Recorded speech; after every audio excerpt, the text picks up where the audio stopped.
Hello everyone, this is the second part of the talks about the contours of US foreign policy.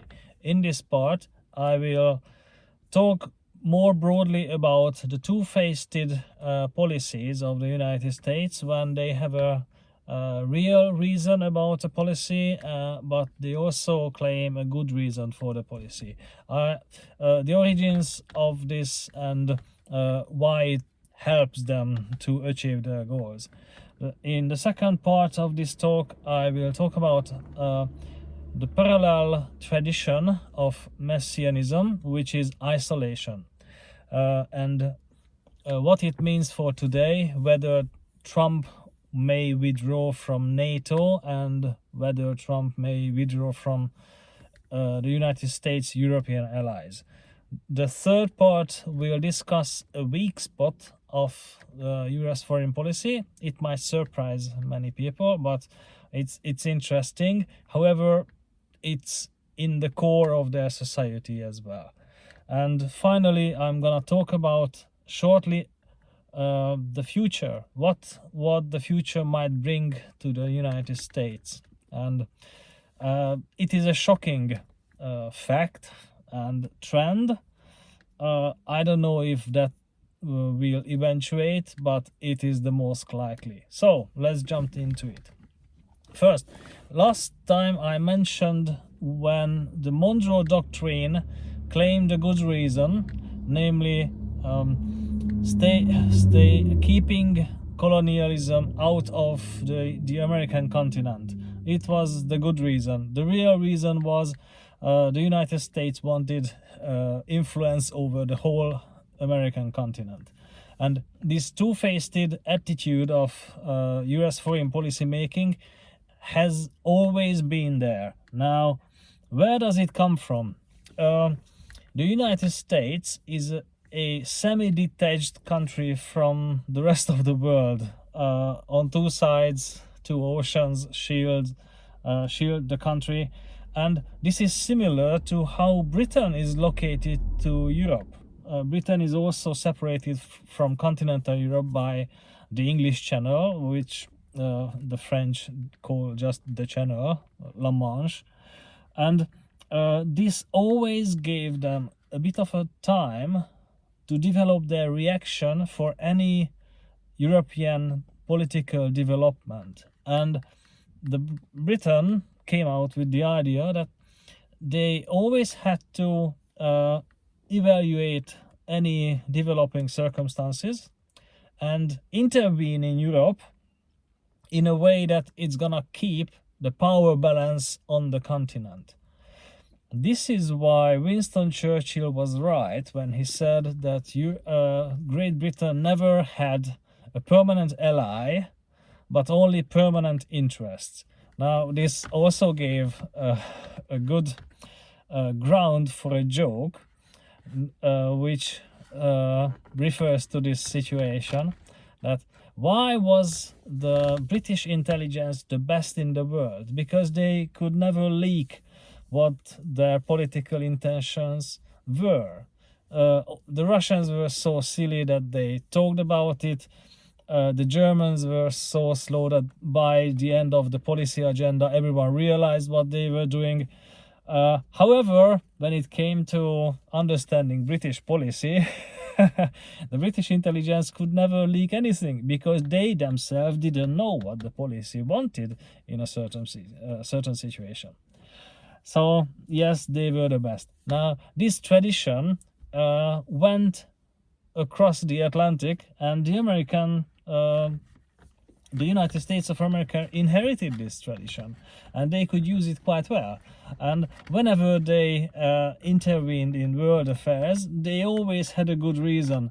However, they always had the real reason as well. Now, coming back to the other traditions, messianism and its parallel, isolation.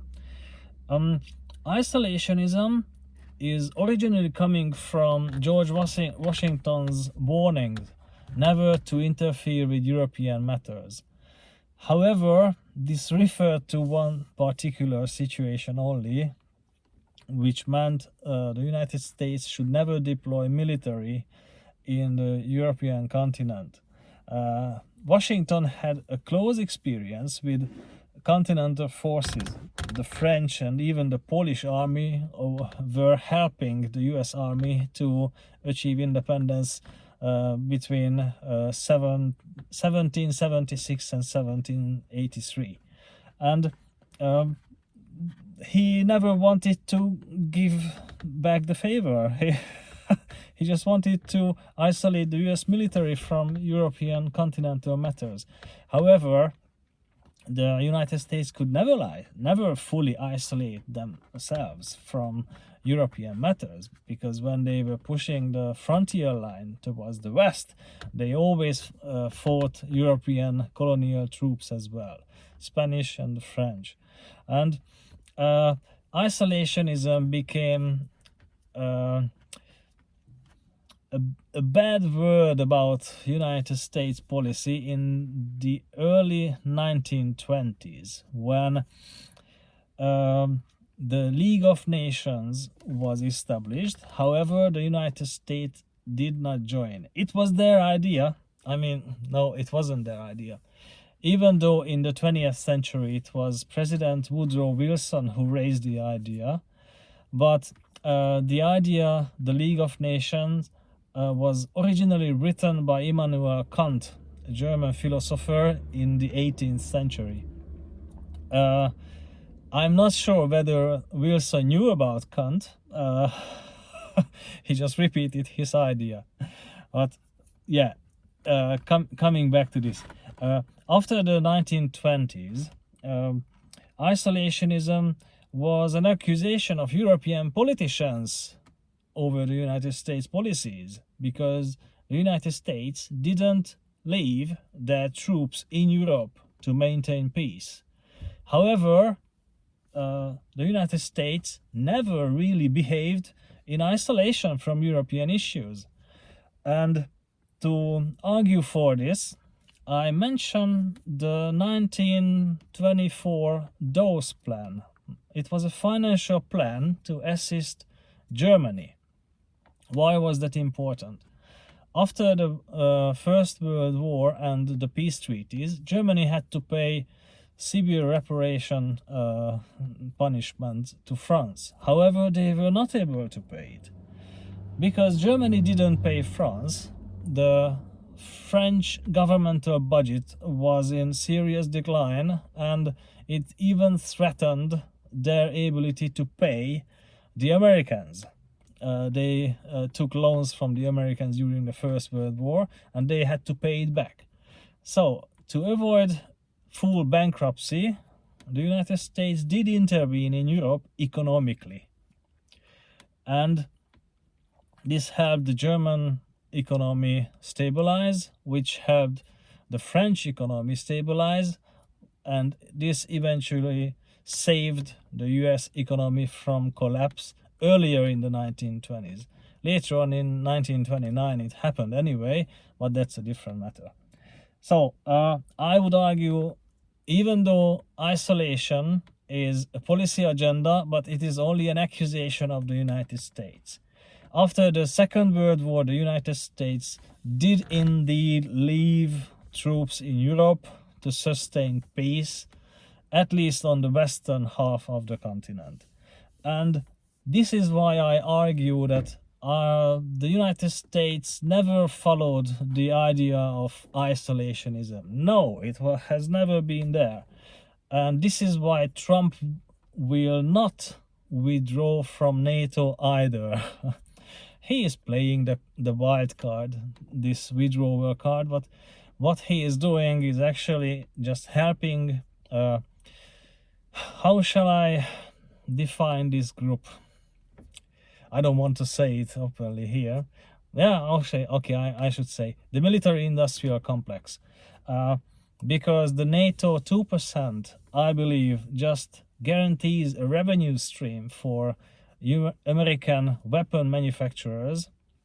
This is why Trump is warning them that the United States would not defend those countries that do not pay 2% of their GDP on defense, namely buying American weapons. and generating profit for these military industrialists.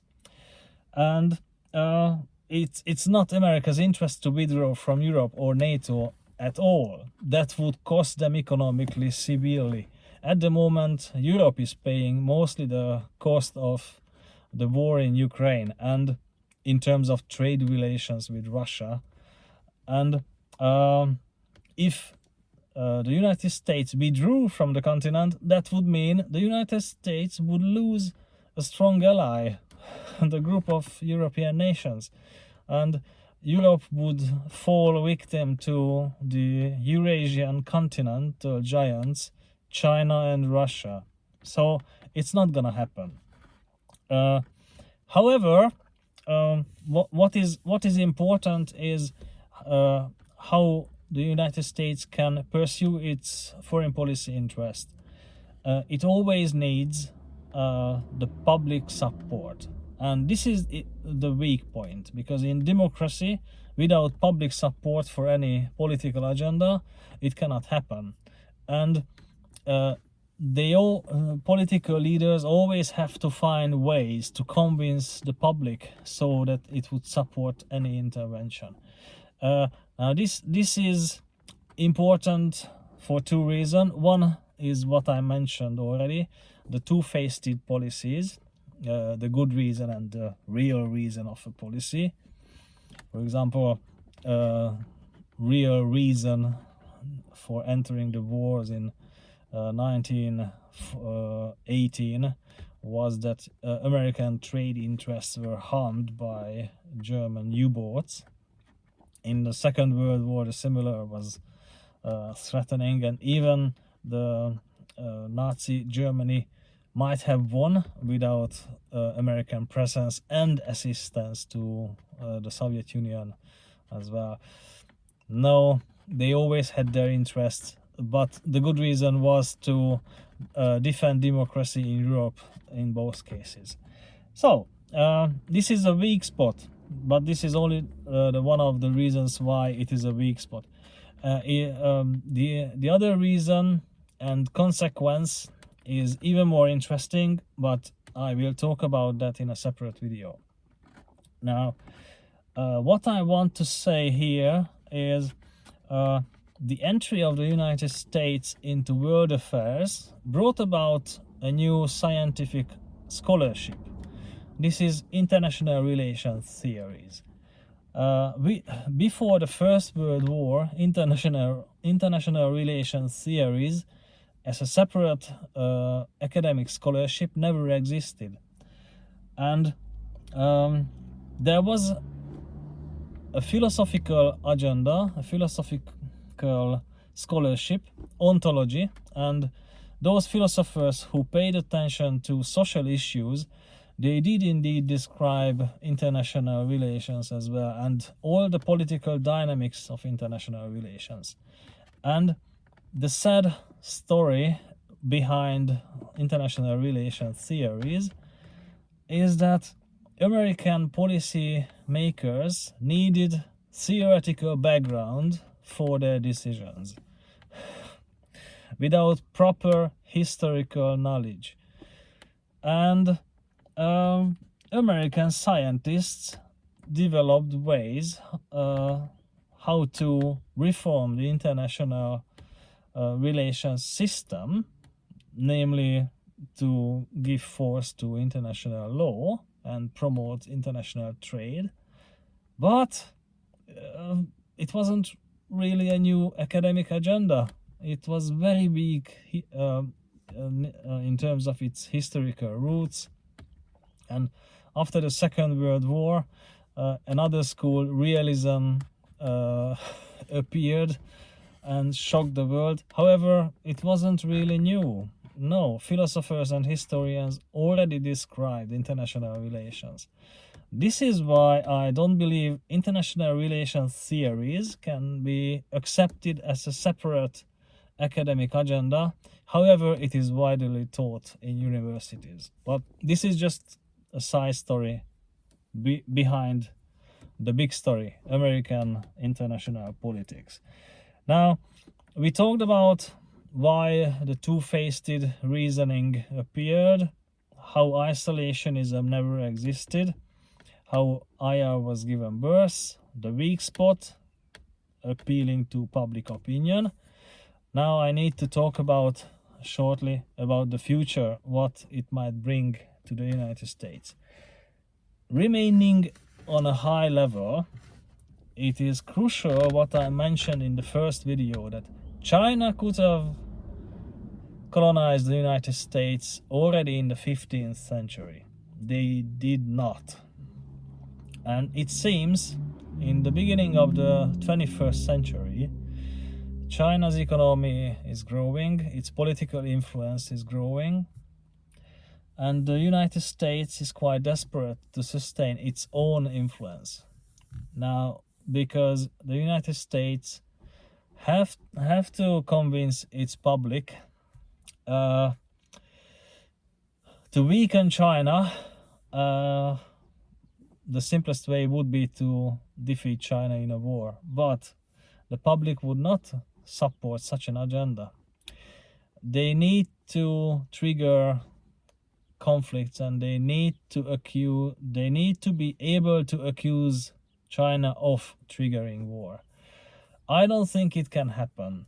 And in a very, very long historical period, it appears like China let Europeans colonize the United States as if they could calculate the future, that within the United States technological advancement would happen, so much so that after the turn of the 21st century, it might make possible to centrally administer provinces and colonies as well.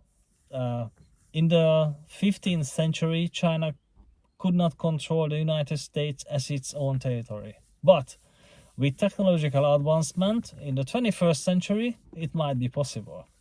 So it feels like China was just toying with the United States, and it feels like China is still toying with them. It's shocking, but I just can't get rid of this thought.